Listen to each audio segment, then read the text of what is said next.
అదే ఎజెండా మీద మేము ముందుకెళ్ళాం, దాన్ని నిలబెట్టుకున్నాం, దాంతోనే మేము ముందుకెళ్తున్నాం. ఇప్పుడు బెజవాడ పాలిటిక్స్ కొంచెం డిఫరెంట్గా ఉంటుంది. ఎందుకంటే political capital of Andhra Pradesh, erstwhile Andhra Pradesh 23 జిల్లాలు కలిసినప్పటి నుంచి. అలాంటి బెజవాడ పాలిటిక్స్ని ఒక ఊపిన వాళ్ళు ఇద్దరు ఉన్నారు, దేవినేని నెహ్రూ గారు, వంగవీటి రంగా గారు. ఇప్పుడు ఇద్దరు నేతలు లేరు, వాళ్ళ కుమారులు ఉన్నారు. చూస్తే ఒక ఆయనేమో తెలుగుదేశం, రాధా గారు తెలుగుదేశం తెలని ఉన్నారు. మొన్న పాప ఆయన మహానాడికి వెళ్తే స్టేజ్ కింద నుంచి ఆయన చూసి ఆయన చెయ్యి ఊపినా పట్టించుకున్న పరిస్థితి, ఆయన అలిగి వచ్చేసారు. ఎక్కువగా ఆయన అలుగుతూ ఉంటారు. ఆ తర్వాత దానికి ముందర అనుకుంటాను జ్యోతుల్ నెహ్రూ గారు ఓ మాట అన్నది, తెలుగుదేశం పార్టీ 83లో కమ్యూనిస్టుని ఎలా మింగేసిందో, తినేసిందో, ఇవాళ జనసేన మనల్ని అలా తినేస్తుంది, కాబట్టి మనం జనసేనను దూరం పెట్టాలి. ఈ డాట్స్ అన్ని కనెక్ట్ చేసుకుంటూ వెళ్తే వచ్చి పడింది ఎక్కడంటే ఇప్పుడు మళ్ళీ అదే జీవో దగ్గర వచ్చి పడింది మళ్ళీ. అంటే ఏదైనా కాన్స్పిరసీ ఒకటి ఏమైనా నడుస్తుందా రాష్ట్రంలో? చెప్పే కదండి, ముఖ్యంగా రాధా గారిని డిస్టెన్స్ చేసుకున్నట్టుంది తెలుగుదేశం పార్టీ. మీరేమన్నా మళ్ళీ దగ్గర చేసుకునే ప్రయత్నం ఉందా వైసీపీ? ఒకటండి, ముఖ్యంగా వాడుకుని వదిలేసే దానిలో సిద్ధహస్తులు చంద్రబాబు నాయుడు గారు. మొన్న జీవో ఇచ్చి ధైర్యం సరిపోలేదు, ఒక్క రోజులోనే ఊహించినటువంటి వ్యతిరేకత వచ్చేసరికి వెంటనే నెక్స్ట్ డే కల్లా దాన్ని ఆ జీవోని క్యాన్సిల్ చేస్తే ఇంకో జీవో ఇవ్వటం జరిగింది. నిజంగా కన్నా మీకు ఇవ్వాలనుకున్న ధైర్యం ఉంటే దీని వెనకాల ఏదో మేము మ్యానిపులేట్ చేసి మేము దీనిలోంచి ఎక్విట్ అయ్యామని చెప్పని మీకు ఉంటే మీరు అదే రోజు ధైర్యంగా మీరు క్యాబినెట్ పెట్టి క్యాబినెట్లో అప్రూవల్ చేయాల్సింది. ఆయన ఉద్దేశం ఏంటంటే ఇప్పుడు ప్రస్తుతం కాపులు అనేవాళ్ళు అందరూ కూడా జనసేన పార్టీతో ఉన్నారనేది ప్రజలందరూ అనుకుంటున్నారు. అది వాస్తవం కాదు, కథ ఎక్కువ శాతం ఉన్నారు.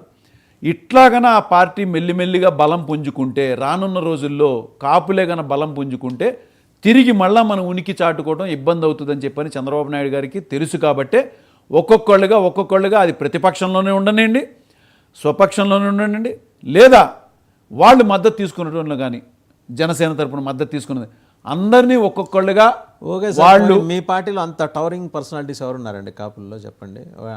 ఆయన కక్ష పెట్టుకుని వాళ్ళని జైల్లో లోపలేయించాల్సినంత టవరింగ్ పర్సనాలిటీ చాలా మంది ఉన్నారండి. బొత్స సత్యనారాయణ గారు లేరా?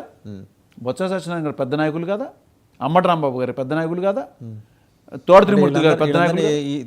ఈ తుని కనెక్షన్ తోటి వీళ్ళందరినీ మళ్ళీ తిరగతోడి జైల్లో వేయించే ప్రయత్నం అంటారు. ఎన్నో తప్పుడు కేసులు ఇవాళ జరుగుతున్నది ఏంటంటే డైవర్షన్ పాలిటిక్స్. మీరు చేసింది ఏంటిది? మీరు ఇప్పుడు 100 సంవత్సరం పాలన పండగ చేసుకుంటున్నాం అన్నారు.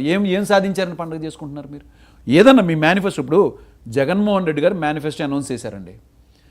2.5 సంవత్సరాల పాటు జీరో రెవెన్యూ ఆల్మోస్ట్ ఒక ఈ స్టేట్దే కాదు, ఎంటైర్ ఇండియాదే కాదు, వరల్డ్ మొత్తం కూడా కరోనా వలన రెవెన్యూ అనేది ఆల్మోస్ట్ జీరోకి వచ్చేసింది. అయినా కానీ డే 1 ఏదైతే మేనిఫెస్టోకి ఆయన మాటిచ్చి నేను పలానా నవరత్నాలు నేను ఇవ్వడానికి నేను నిర్ణయించుకున్నాను అన్నారు. మీరు ఒక్క సంవత్సరం చూపించండి, ఒక్క నవరత్నాల్లో ఒక్కటైనా కానీ వెనక్కిపడింది. ఇంకా అది కాకుండా ఎడిషనల్గా ఆయన ఇవ్వడం జరిగింది, ఎన్నో స్కీమ్స్ ఇవ్వడం జరిగింది. 5 దగ్గరపై 11 దగ్గర ఎందుకు అయిపోయారు మీరు? చెప్తున్నాం కదండి, మేము ఇంతకన్నా ప్రజల పాపం అమాయకులండి, మేము ఇంతకన్నా చాలా పెద్ద ఎత్తున చేయగలుగుతాము, సంపద సృష్టిస్తాము. చంద్రబాబు నాయుడు గారు చెప్పారు కదా, సంపద సృష్టిస్తాము. ఆ తెలివితేటలు మాకే, ఒక్క తెలుగుదేశం పార్టీకే ఉన్నాయి. ఇంకోటి ఇంటర్నేషనల్ క్యాపిటల్ కడతాము. అరే మింగమెతుకు లేదు మీసాలకు సంపంగా, నీ జోబులో ఉన్నది 10 రూపాయలు, నువ్వు 1 కోటి రూపాయలకి ప్లాన్లు వేస్తానంటే ఎట్లా? రాష్ట్రాన్ని అప్పుల పాలలోకి చేయనని చెప్పని మాట ఇస్తున్నావు. మేమేదో అప్పుల పాలు చేసేసాను, ఎక్కడ అప్పుల పాలు చేసాం చెప్పండి కదా. మీరు అప్పులు చేసింది నిజమే కదా. ఆయన అప్పులు చేయలేదా? ఆయన చేసిన డెవలప్మెంట్ కోసం మీరు ఏ డెవలప్మెంట్ చూపించారు? బటన్లు 5 సంవత్సరాల్లో మీకు 2014 నుంచి 19లో ఆయన చేసిన డెవలప్మెంట్కి మీరు ఒక్క మాట నాకు ప్రూఫ్ చూపించండి. కనపడలేదా? పోలవరం సెంట్రల్ ఇచ్చిన డబ్బులండి. ఆయన అప్పు చేసిన దాని నుంచి ₹1 ఎక్కడ ఖర్చు పెట్టారు చెప్పండి. మరి ఏం చేశారు? పోలవరం ఎక్కడ ఏమీ చేయలేదు. కేవలం గ్రాఫిక్స్కి, అదర్ కంట్రీస్కి తిరగడానికి, ఆయన ఇల్లు బాగు చేయించుకోవడానికి, ఇక్కడ హైదరాబాద్లో ఆయన హోటల్లో మకాం షిఫ్ట్ చేసుకోవడానికి, హెలికాప్టర్లు, సపరేట్ ప్లేన్లు ఇవన్నీ ఖర్చు పెట్టుకుని సింగపూర్లు, జపాన్లు, మలేషియా ఇవన్నీ వెళ్ళి అక్కడ నేను క్యాపిటల్ మోడల్స్ చూసుకొస్తానని చెప్పని అక్కడి నుంచి కొన్ని కంపెనీలు పిలుచుకురావడం, వాళ్ళకి కాంట్రాక్ట్స్కి సంబంధించిన డబ్బులు ఇవ్వడం, వృధా ఖర్చులు తప్పించి ఎక్కడైనా కానీ ఆయన చేసిన అప్పుల్లో ఒక్కటి మీకు ఇది ఉపయోగపడింది, ఇది ప్రజల కోసం ఖర్చు పెట్టని చెప్పమనండి. అదే వైఎస్ఆర్ కాంగ్రెస్ పార్టీలో అయితే ఒక పక్కన కరోనాలో ఎక్కడ రెవెన్యూ లేకపోయినా ఏదైతే ఆయన మేనిఫెస్టోలో చెప్పారో అది కేవలం ప్రజల కోసం ప్రతి రూపాయి వాడేది. అమ్మఒడే కానివ్వండి, భరోసానే కానీ, రైతు భరోసానే కానీ, విదేశీ విద్యా దీవెనే కానీ, ఏదైనా కానీ ఏ పర్టికులర్ స్కీమ్ తీసుకున్నా కూడా, ఆరోగ్యశ్రీనే కానీ, ఒక పక్కన మామూలుగా regular way of medical expenses కంటే కరోనా టైంలో ఇంకా ఎక్కువ దానికి బడ్జెట్ ఇవ్వాల్సి వచ్చింది. మరి ఇన్ని చేస్తున్నా కూడా ఈ చేసిన అప్పుల్లోంచి దాదాపు 2,73,000 కోట్ల రూపాయలు ప్రజలకు పంచిపెట్టుగా డైరెక్ట్ వాళ్ళ అకౌంట్స్లో పడినాయి. ఎక్కడ కూడా మూడో వ్యక్తి లేడు, ఎక్కడ మూడో వ్యక్తి ఇన్వాల్వ్మెంట్ లేదు. ఇక్కడ మాత్రం ఎవరున్నారండి? ఎవరు మీరు చూపించండి. పోనీ ఇప్పుడు పెన్షన్ మీరు ఇవ్వలేకపోయిన పెన్షన్ ఆయన ఇచ్చాడు. ఒక్క పెన్షనే, ఒక్క పెన్షన్ ఒకటే. సిలిండర్ కూడా ఇచ్చారు. ఏది సిలిండర్ ఇచ్చింది? ఇచ్చి కరెక్ట్గా ఎవరింటికి కూడా సరిగ్గా రాలేదు. మీకు తెలుసో లేదో, మీరు ఒక్కసారిగా నా రికార్డు తీసుకుంటే పెన్షన్స్ పర్సనల్గా ఎందుకు ఇంతకుముందు మీకు ఉన్నటువంటి ఈ కపట ప్రేమ ఇంతకుముందు ఎందుకు లేదు? మీరు అధికారంలో లేరా? ఇవాళ వెళ్ళి పెన్షన్ ఇవ్వడానికి ప్రతి నెల వాళ్ళ ఇళ్ళకి వెళ్ళి అమ్మ బావ అవ్వ బాగున్నావా, నీకు పెన్షన్ అందుతుందా అంటే ఇంతకుముందు నువ్వు పెన్షన్ ఇచ్చినప్పుడు ఇంత ప్రేమ నీకు ఎందుకు కనిపిలా?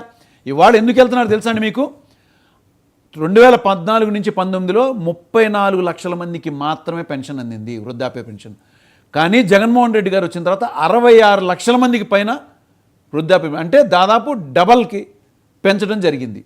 ఎవరైతే 2014లో పెన్షన్ తీసుకుని ఉన్నారో కొత్తగా ఒకళ్ళు పెన్షన్ యాడ్ అవ్వాలంటే ఒక వ్యక్తి ఎవరైనా చనిపోతే తప్పించి ఇంకొకళ్ళకి యాడ్ అవ్వడానికి ఆస్కారం లేదు. అండ్ దట్టు అతను తెలుగుదేశం కార్యకర్త అయి ఉండాల్సిందే, లేదా తెలుగుదేశం నువ్వు మెంబర్షిప్ తీసుకో అప్పుడే నీకు పెన్షన్ అందుతుంది. ఇలాంటి రూల్స్ ఎక్కడ లేవే. ఎలక్షన్ మాత్రం వరకే ఆయన రాజకీయాలు మాట్లాడారు జగన్మోహన్ రెడ్డి గారు. తర్వాత ప్రజలందరూ ఒకటే, పేదవాడు అనేవాడికి ఎవరికైతే అర్హత ఉందో వాళ్ళందరికీ కూడా సంక్షేమ పథకం అనేది స్పష్టంగా అందాల్సిందే అని చెప్పని చాలా క్లియర్గా చేశారు. ఎక్కడా కూడా పక్షపాత ధోరణి చూపించలా. మళ్ళీ ఇవాళ వీళ్ళు చేస్తున్న పని ఏంటనుకున్నారు? ఇన్ని లక్షల పెన్షన్లు తగ్గించడానికి పర్సనల్గా వెళ్ళి ఇతను మన కార్యకర్తేనా, ఇతను మనకు ఓటేశాడా, లేదంటే ఇతనికి నెక్స్ట్ మంత్ నుంచి పెన్షన్ తీసేయండి, ఇవి చేస్తాం తప్పించి ఇది రాజకీయం కాదు. అవన్నీ కూడా these are all allegations by YSRCP. It is open proof. Not is not allegation sir, it is an open proof with all proofs. We are documentary evidence ప్రకారంగా మేము ముందుకు వస్తున్నాం. మీరు మీ దగ్గర డాక్యుమెంట్స్ ఉన్నాయా? మీరు వాళ్ళని ప్రవేశపెట్టమనండి. మేము ఇప్పుడు 66 లక్షల మందికి మేము ఇచ్చామని చెప్పని మీకు క్లియర్గా మా ఎవిడెన్స్ స్కీమ్స్ ఏమైతే ఉన్నాయో వాటి ప్రకారంగా you can check with government. I open document. వాళ్ళని బయట పెట్టమనండి. ఒక్కడు కూడా బయట పెట్టరు, వాళ్ళు బయట పెట్టలేరు. మీకు ఇంకా చాలా ఇంపార్టెంట్ విషయం చెప్తాను. రైట్ టు ఇన్ఫర్మేషన్ యాక్ట్ అనేది ఏ పర్టికులర్ ఇష్యూలో అయినా కానీ మీరు ఒక 10 రూపాయలు కట్టి అక్కడ ఏం జరిగిందో తెలుసుకోవచ్చు. కానీ మీకు చంద్రబాబు నాయుడు గారు అధికారంలోకి వచ్చిన 2014 నుంచి 19లో there are n number of issues where right to information act is not applicable అని చెప్పి, ఎస్పెషల్లీ సిఆర్డిఏ ఇష్యూస్ మీద కానీ క్యాపిటల్ ఇష్యూస్ మీద కానీ ఎక్కడైనా కూడా దాది నాట్ అప్లికబుల్ అని చెప్పని చాలా క్లియర్గా మెన్షన్ చేయడం జరిగింది ఎన్నో విషయాల్లో పెడితే. అంటే మీకేమైనా do you have any personal experience about that? Yes, మేము పెట్టింది ఏంటి అనుకున్నారు?